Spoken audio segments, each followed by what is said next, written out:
आ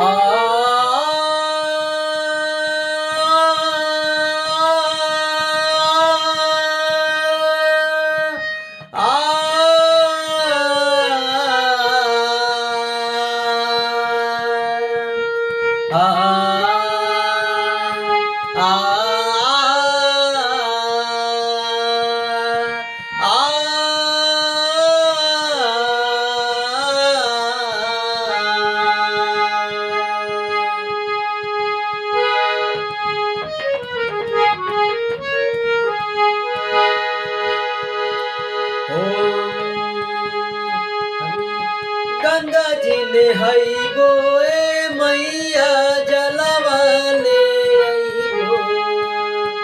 गंगा जी ने हईबो ए मैया जलवा ले अइबो। अंगन लिपइबो होए मैया कलशा धरइबो।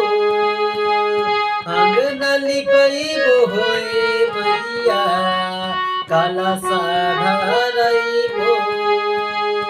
मलनी बोलइबो ए मैया अड़हुल मांगइबो।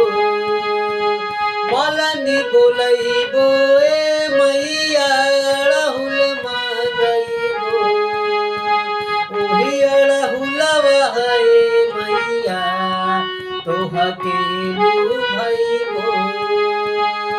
ओही अड़हुलवा है मैया तोहके लुभाइबो।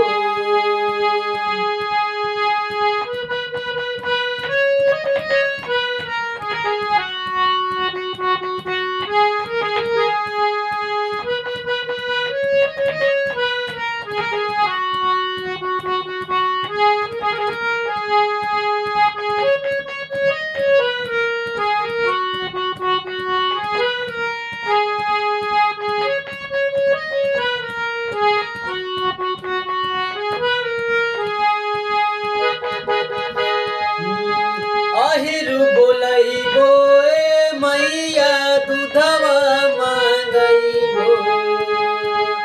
अहिरु बोलइबो ए मैया दूधवा मांगइबो।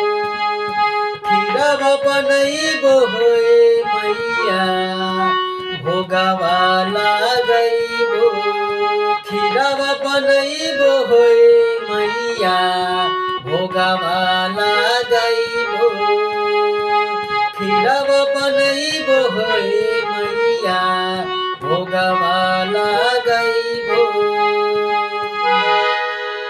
अगर आपको ये वीडियो अच्छा लगा है तो प्लीज़ मेरे चैनल को सब्सक्राइब करें, वीडियो को लाइक करें और अधिक से अधिक शेयर करें। अगला वीडियो बहुत ही जल्द आप सबके लिए लेकर आएंगे। थैंक यू, नमस्कार।